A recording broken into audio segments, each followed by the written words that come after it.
Hello नमस्कार दोस्तों, स्वागत है आप सभी लोगों का विद्यार्थी कम्युनिटी के आपके अपने यूट्यूब चैनल पर।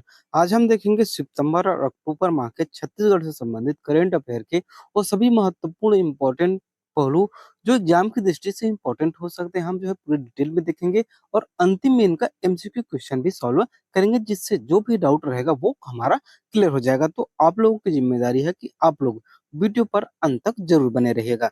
सबसे हमारा पहला आज का हमारा जो टॉपिक है वो है छत्तीसगढ़ के नए विधानसभा का उद्घाटन हाल ही में किया गया है। अगर हम उद्घाटन तिथि की बात करें तो 1 नवंबर 2025 को इसका जो है उद्घाटन किया जाएगा राज्य उत्सव की स्थापना के अवसर पर। और संभवतः इस बार की जो राज्य उत्सव स्थापना है उसमें प्रधानमंत्री नरेंद्र मोदी और उप राष्ट्रपति और उपराष्ट्रपति तीनों लोग जो है वो छत्तीसगढ़ आएंगे।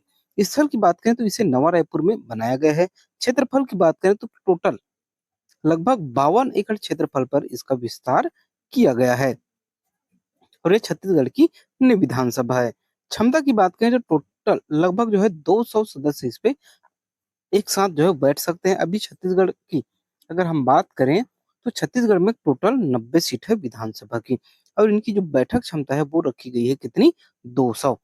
अन्य विशेषताओं की बात करें तो देखिए, पहला विशेषता है हमारी नए विधानसभा भवन में 3 विंग बनाया गया है। जैसे प्रथम विंग में जो है विधानसभा का सचिवालय है। वहीं द्वितीय विंग की बात करें तो विधानसभा सदन, सेंट्रल हॉल, मुख्यमंत्री और विधानसभा अध्यक्ष का कार्यक्रम जो है वो संचालन होता है। वहीं अगर हम तृतीय विंग की बात करें तो यहाँ पर आपके मंत्रियों के लिए जो है वो कार्यालय बनाए गए हैं।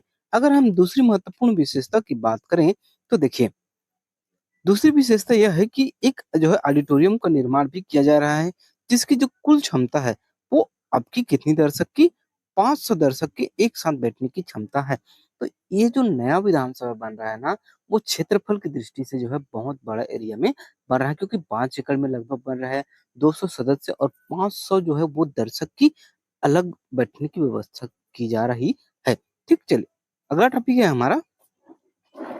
हाल ही में जो है बहुत चर्चे में रहा है हमारा कौन सा, बस्तर ओलंपिक। जब भूपेश सरकार थी उस समय कौन सी योजना चल रही थी, कौन सा चल रहा था आपका, ओलंपिक, छत्तीसगढ़ ओलंपिक। तो इसी का नाम परिवर्तित करके अब जो होती है, जब हमारी विष्णुदेव साय सरकार आई है तब इन्होंने रखा है बस्तर ओलंपिक। बस्तर की युवाओं, बस्तर की जो खेल प्रतिभा है उन्हें जो है वो एक उच्च स्तरीय मंच प्रदान करने के लिए बस्तर ओलंपिक, जिसे जो है खेलो इंडिया ट्राइबल गेम्स के अंतर्गत शामिल किया गया है। तो इसे जो होती है छत्तीसगढ़ के साथ साथ ही अंतरराष्ट्रीय स्तर पर भी हमारे जो बस्तर ओलंपिक है उसे विशेष पहचान दी गई है। ये जो देख पा रहे हैं ये हमारा बस्तर ओलंपिक का क्या है, लोगो है। बात करें इसमें पंजीयन की अंतिम तिथि की तो 20 अक्टूबर तक का इसमें जो है अंतिम तिथि रखा गया था, यानी कि दिवाली के जस्ट पहले तक जो भी इसमें रजिस्ट्रेशन जो है कराए होंगे ना वो इस खेल में शामिल हो सकते हैं। बात करें इनकी शुभंकर की तो वन भैंसा और पहाड़ी मैना को इनका जो है शुभंकर रखा गया है। बात करते हैं हम उद्देश्य की तो युवाओं को मुख्य धारा से जोड़ना, खेल प्रतिभा को बढ़ाना, शांति और एकता को बढ़ावा देना के साथ साथ जो है सामाजिक और सांस्कृतिक जुड़ाव को बढ़ाना, ये हमारे बस्तर ओलंपिक का मुख्य जो है वो उद्देश्य रखा गया है। बात करें इनमें वर्गों की तो इनमें जो होती है 2 वर्ग रखा गया है। एक जो होती है जूनियर वर्ग और एक दूसरा जो है वो है हमारा सीनियर वर्ग। जूनियर वर्ग की बात करें तो इसमें 14 वर्ष से लेकर 17 वर्ष के जो खिलाड़ी हैं वो इस कैटेगरी के अंतर्गत आते हैं। वहीं अगर हम सीनियर वर्ग की बात करें तो 17 वर्ष से अधिक आयु के जो खिलाड़ी हैं वो सीनियर वर्ग के अंतर्गत आते हैं। वहीं अगर हम आयोजन की बात करें तो इस बस्तर ओलंपिक का आयोजन जो है ना वो आपके 3 चरणों में इसका आयोजन किया जाएगा, जिसमें जो पहला जो चरण है ना उसमें विकासखंड स्तर में जो खेल का आयोजन होगा वो 25 अक्टूबर से लेकर 5 नवंबर तक होगा। और इसका आयोजन के जो मुख्य जो अतिथि ना उद्घाटनकर्ता वो हमारे विजय शर्मा जी, जो कि छत्तीसगढ़ शासन के क्या है, हमारे उप मुख्यमंत्री हैं। वहीं अगर दूसरा जिला स्तर की बात करें तो ये 5 नवंबर से लेकर 15 नवंबर तक जिला स्तर पर इसका आयोजन किया जाएगा। वहीं अगर हम संभाग स्तर की बात करें तो 24 से लेकर 30 नवंबर तक इसका आयोजन किया जाएगा।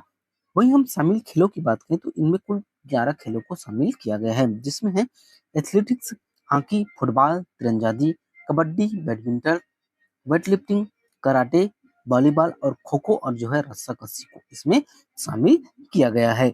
चलिए आगे देखते हैं। नेक्स्ट हमारा टॉपिक है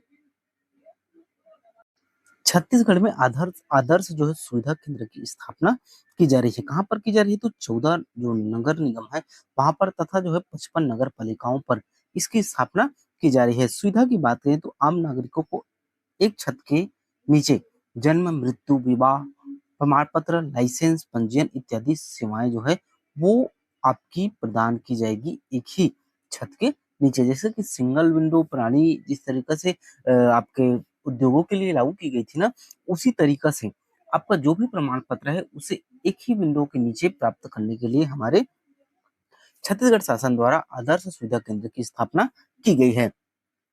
बात करें इसके संचालन की तो म्युनिसिपल शेयर सर्विसेज सेंटर के द्वारा जो है इसे संचालित किया जाएगा। वही बात करें हम जो है महत्वपूर्ण फैक्ट की, तो सभी ऑनलाइन माध्यम से में जो है यह हमारे आदर्श सुविधा केंद्र संचालित होंगे और ये जो होते नगरीय निकायों के लिए है। ठीक, चलिए अगला महत्वपूर्ण टॉपिक जो हमारा है वो है राजकीय शिक्षक सम्मान 2025, जिसका आयोजन तिथि की बात करें तो 5 सितंबर 2025 को इसका जो है आयोजन किया गया था हमारे शिक्षक दिवस के अवसर पर। ठीक है, इसमें जो कुल सम्मानित जो शिक्षक गण हैं उसकी अगर हम बात करें तो 64 शिक्षकों को शिक्षक दिवस के अवसर पर राजकीय शिक्षक सम्मान से सम्मानित किया गया।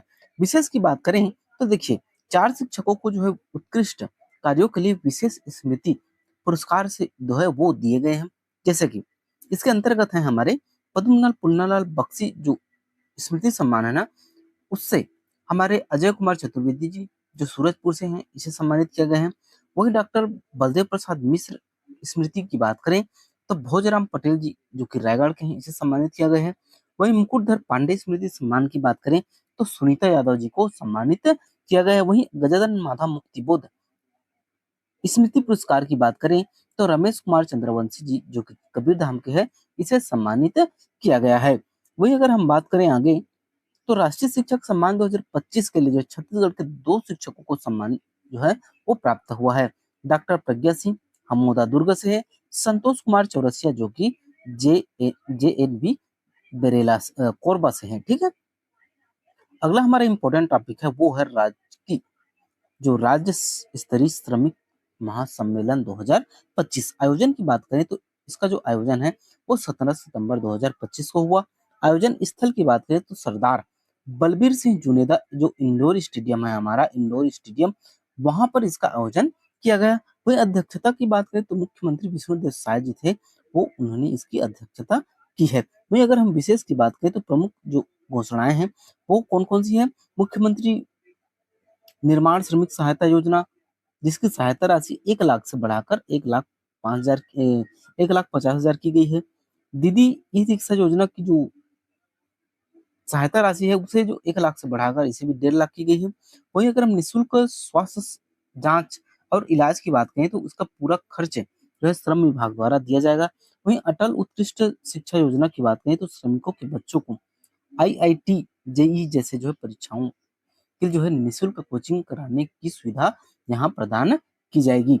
वहीं अगर हम बात करें तो यूपीएससी की जो तैयारी होती है दिल्ली में स्थित है उसके लिए ट्राइबर हॉस्टल की जो सीट जो है वहाँ सीट की जो है वो वृद्धि की जाएगी।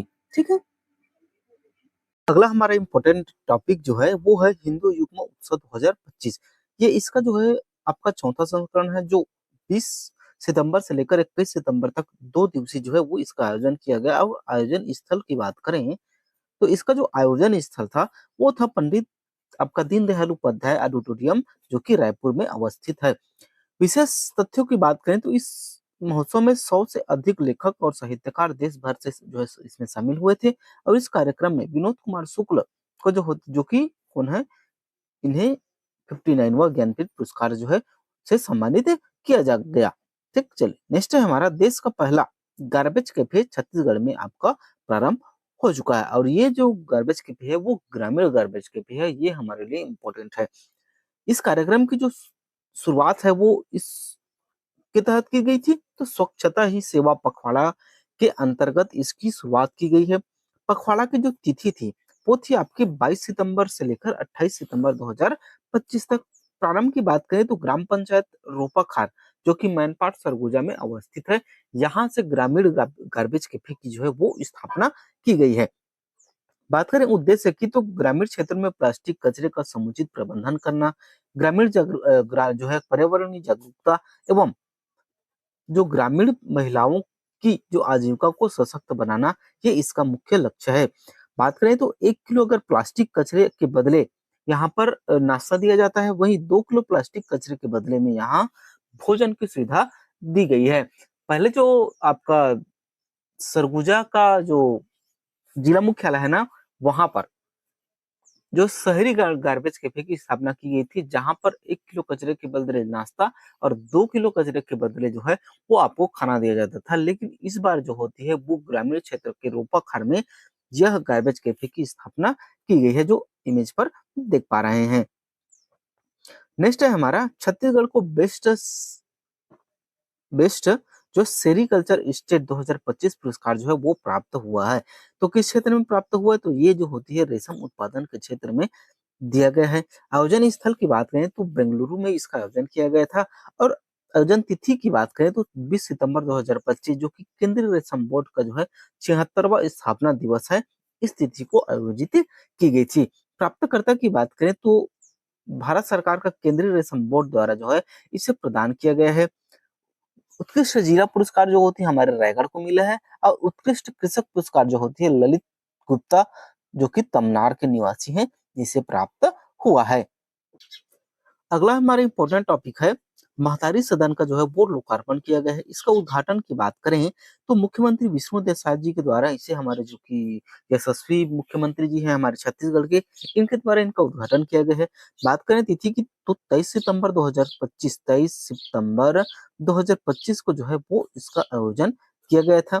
स्थल की बात करें तो करेली बड़ी, जो कि धमतरी जिले के अंतर्गत अवस्थित है, यहाँ पर इसकी स्थापना की गई थी। बात करें उद्देश्य की तो ग्राम पंचायत स्तर पर महिलाओं को आत्मनिर्भर बनाना तथा महिला सशक्तिकरण को बढ़ावा देना, ये इसका मुख्य उद्देश्य है। साथ ही साथ सामाजिक आर्थिक गतिविधियों को एक सुविधाजनक स्थान प्रदान करना भी ये इनकी प्रमुख लक्ष्य में है।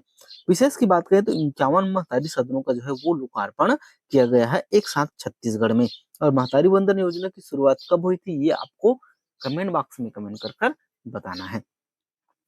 अगला इंपॉर्टेंट टॉपिक है हमारा छत्तीसगढ़ में डिजिटल जनगणना का पर जो है वो योजना प्रारंभ हो। कौन सा प्रारंभ? तो कार्य जो संचालन की बात करें तो यह कार्य संचालन जो है वो 2 चरणों में आयोजित होगा। पहला चरण में जो है अप्रैल से सितंबर 2026 तक मकानों की सूची की गणना की जाएगी। दूसरे चरण में जो है फरवरी में जो होती है, फरवरी से जो है मार्च 2027 तक लोगों की गिनती मोबाइल ऐप के माध्यम से की जाएगी, और इनके जो नोडल अधिकारी हैं वो मनोज कुमार पिंगुआ को छत्तीसगढ़ के जो है वो नोडल अधिकारी बनाया गया है। चलिए आगे बढ़ते हैं। अगला हमारा इंपॉर्टेंट टॉपिक है छत्तीसगढ़ में को मिलेगी 4 नई ट्रेनों की सौगात। अमृत भारत जो होती है एक्सप्रेस के तहत यह सुविधा दी गई है, जिसमें जो होती दुर्ग में जो होती कामाख्या में जो होती 1808 किलोमीटर की सौगात मिली है। वहीं अगर बात करें हम जो है दुर्ग में, तो लोकमान्य मुंबई महाराष्ट्र को जो होती है 1108 किलोमीटर की जो होती है सौगात मिली है। वहीं अगर हम दूसरी वंदे भारत एक्सप्रेस की बात करें तो दुर्ग से जो होती है वाराणसी तक के लिए 823 किलोमीटर की, और दुर्ग से जो है जबलपुर उत्तर प्रदेश तक जो होती है 591। तो 2 ट्रेनें दी गई है, एक तो अमृत भारत एक्सप्रेस, और एक जो होती है आपका भारत, वो है वंदे भारत एक्सप्रेस। तो ये सभी जो होती है वो दुर्ग से संचालित होगी, दुर्ग से कामाख्या, लोकमान्य, वाराणसी और जो होती है जबलपुर। ठीक, चलिए नेक्स्ट है हमारा छत्तीसगढ़ में देश का प्रथम डिजिटली जीवन संग्रहालय की स्थापना की गई है। ये जो कि कहाँ है, आपका जो होती है नवा रायपुर में स्थित है। नाम की बात करें तो शहीद वीरनारायण सिंह स्मारक जनजातीय आदिवासी स्वतंत्रता संग्राम सेनानी संग्रहालय, ये इसका जो है नाम रखा गया है। शुभारंभ की बात करें तो प्रधानमंत्री नरेंद्र मोदी, जो कि हमारे यशस्वी प्रधानमंत्री हैं, इसके द्वारा इसकी शुरुआत की गई थी। उद्देश्य की बात करें तो छत्तीसगढ़ की आदिवासी स्वतंत्रता जो सेनानी की शौर्य हो गया और बलिदान को डिजिटल माध्यम से प्रस्तुत करना, ये इसका मुख्य लक्ष्य है। आधार की बात करें तो आदिवासी स्वतंत्रता सेनानियों की गाथाओं पर जो है आधारित है। इसमें जो है डिजिटल स्क्रीन और क्यूआर के माध्यम से जानकारी प्रदान की जाएगी। सरगुजा भोपालपट्टनम जैसे विभिन्न जनजाति विद्रोहों को प्रदर्शित किया जाएगा। तो ये था हमारा जो होती है कौन सा छत्तीसगढ़ का प्रथम जो है डिजिटल जीवन संग्रहालय, जिसमें आदिवासियों की जीवन शैली और जो भारत की आजादी में जो है भारत के आजाद कराने में जो जनजातियों ने अब महत्वपूर्ण भूमिका निभाई है, उनकी जीवनी यहाँ पर दर्शाई जाएगी। अगला जो हमारा इम्पोर्टेंट टॉपिक है वो है छत्तीसगढ़ के जो है नए मुख्य सचिव की हाल ही में नियुक्ति की गई है। अमिताभ जैन जी के जगह में किसकी नियुक्ति की गई है? तो ये विकासशील जी की नियुक्ति की गई है, जो कि 1994 बैच के आपके आईएएस अधिकारी हैं। क्रम की बात करें तो ये 13वें क्रम के हमारे मुख्य जो है सचिव हैं। कार्यभार की बात करें तो ये 30 सितंबर 2025 से कार्यभार पर वो मौजूद हुए हैं। स्थान की बात करें तो अमिताभ जैन की जगह में ये स्थान लेंगे। विशेष की बात करें तो प्रथम मुख्य सचिव हमारे अजय कुमार जी थे। दूसरा इंपॉर्टेंट नियुक्ति है छत्तीसगढ़ लोक सेवा आयोग की स्थायी अध्यक्ष की नियुक्ति की गई है। सीता संडेलिया जी की पूर्व आईएएस अधिकारी हैं, इन्हें सीजीपीएससी के जो है वो अध्यक्ष की नियुक्ति की गई है। इससे पहले जो है टमन सिंह सोनवानी जी थे। साथ ही साथ अगर क्रम की बात करें तो ये 8वें क्रम के हमारे सीजीपीएससी के अध्यक्ष बने हैं सीता संडेलिया जी। तो विशेष की बात करें तो पहली बार छत्तीसगढ़ लोक सेवा आयोग में कोई महिला अध्यक्ष नियुक्त की गई है। प्रथम जो छत्तीसगढ़ राज्य लोक सेवा आयोग के जो अध्यक्ष थे वो डॉक्टर मोहन शुक्ल जी थे। ठीक, चलिए नेक्स्ट है हमारा छत्तीसगढ़ में जो है देश का पहला स्मार्ट पंजीयन रजिस्ट्री जो कार्यालय है उसका शुभारंभ किया जा चुका है। शुभारंभ की बात करें तो 30 सितंबर 2025 कब 30 सितंबर 2025 को इसकी जो है वो शुभारंभ किया गया है। स्थल की बात करें तो अटल नगर नवा रायपुर में इसकी स्थापना की गई है। शुभारंभकर्ता की बात करें तो उप मुख्यमंत्री अरुण शाह जी के द्वारा इसकी जो है वो शुभारंभ किया गया है। अध्यक्षता की बात करें तो मुख्यमंत्री विष्णु देसाई और वित्त मंत्री ओपी चौधरी दोनों इसमें जो है वो मुख्य रूप से अध्यक्षता की है। उद्देश्य की बात करें तो नागरिक सेवाओं को तेज, पारदर्शी और आधुनिक जो मानकों के अनुरूप बनाना। विशेष की बात करें तो पीपीपी यानी कि पब्लिक आपके कौन सा पीपीपी का मतलब होता है 3P का पब्लिक प्राइवेट पार्टनरशिप। इसके तहत ही भारत और छत्तीसगढ़